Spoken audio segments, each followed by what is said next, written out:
All right, be patient. So the lesson for today is just be patient. Let me share a story with you. So I went for this run in the forest, about an hour and a half. And just before I started the run, sometimes this happens to me, something pops into my head. And it's a thought that just angers me or riles me up or something. Now, the great thing about this 1.5 hour run that I had with this angry thought in my head pretty much the whole time is it gave me a good chance to just think about it, ruminate on it.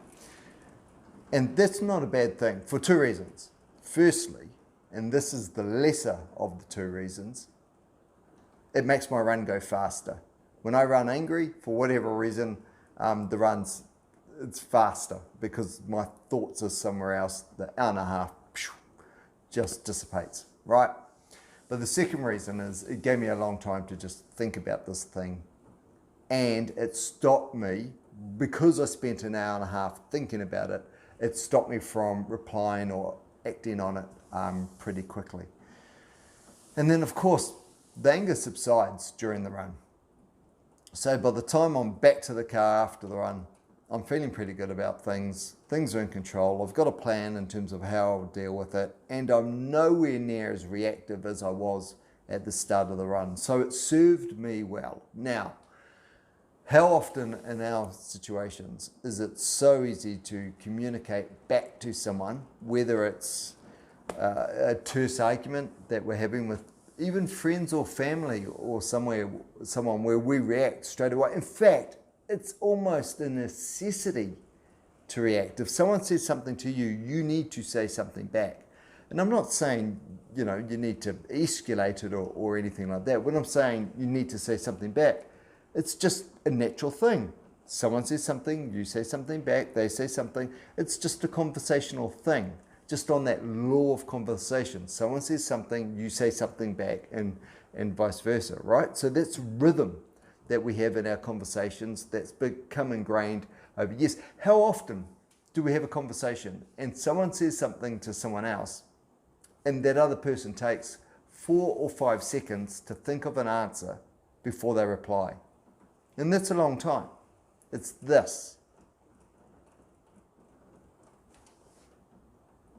Before they reply.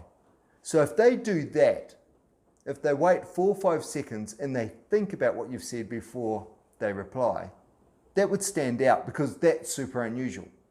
So that's what I'm talking about. There's that natural rhythm. One person says something and someone says something back pretty quickly. It's not a big time gap. And I'm not talking about situations which are escalated or tense or terse or anything, just the normal natural rhythm of it. So we've got that we're contending with, and we've got so many ways, so many media that we can reply through. So whether it's email or messaging apps or just whatever. So what I'm saying is, it's not often that you're in the situation that I found myself in where I really couldn't reply for at least an hour and a half. I was in my own world doing my own thing. So, it might be your phone's on flight mode, you read something and you can't reply because you're on flight mode. What I'm saying is, that's not usual. So just be patient. Just know when someone says something to you or you think about a situation, something pops up into your head and you need to deal with it, you can afford to be patient. Even when you're in a conversation, you can say this. You can say, let me just think about that for a moment. That's it, just those words. Let me just think about that for a moment. Buy yourself some time, especially, and you might be like me, if I'm feeling emotionally charged, there's some part of my brain that's shut down. So that means I'm not thinking as straight as I am.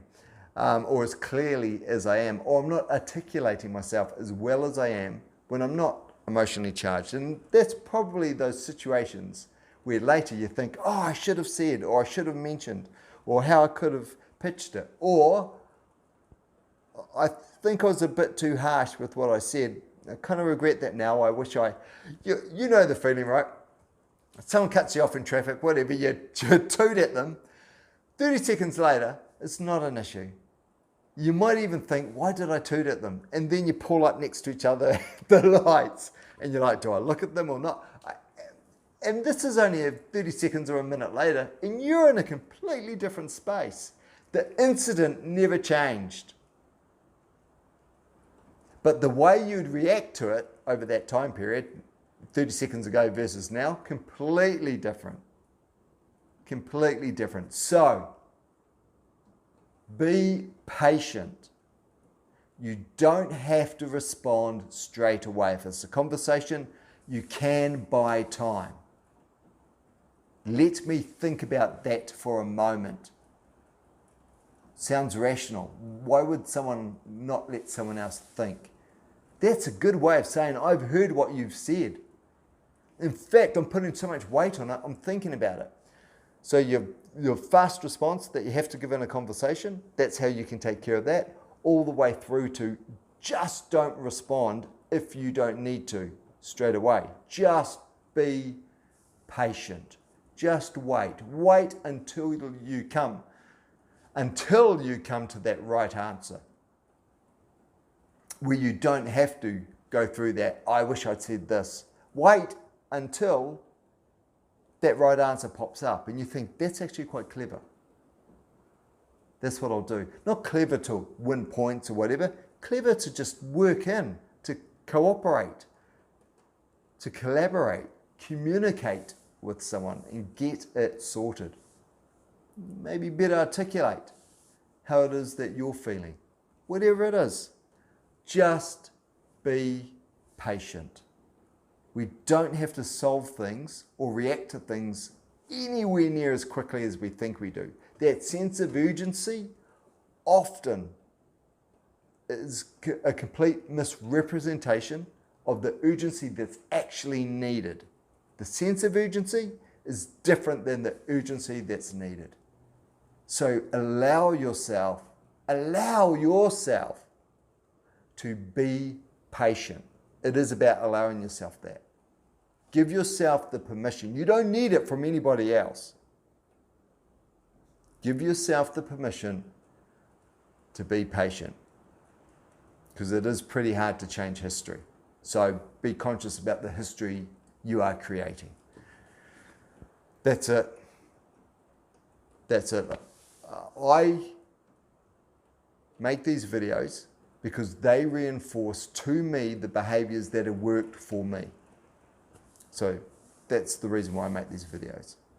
It's almost a form of discipline or entrenching a behavior that's worked really well for me. Now, the fact that I'm making this video is on the back of the fact that it's worked really well for me when I use it.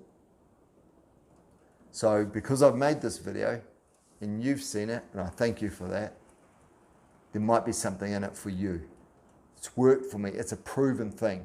I'm not spouting off, espousing a tool or a technique or a standard or a discipline or a concept that I haven't used and experienced and benefited from myself. So if you want to steal this and use it for you, do that. If you have any questions, throw it in the comments. Anytime someone clicks on subscribe, honestly, it makes my day. When I see the number go up a little bit, it makes me just, feel great that I'm doing something that connects with someone in some way. And that's all you need to do. That's it. Catch you in the next one. Cheers.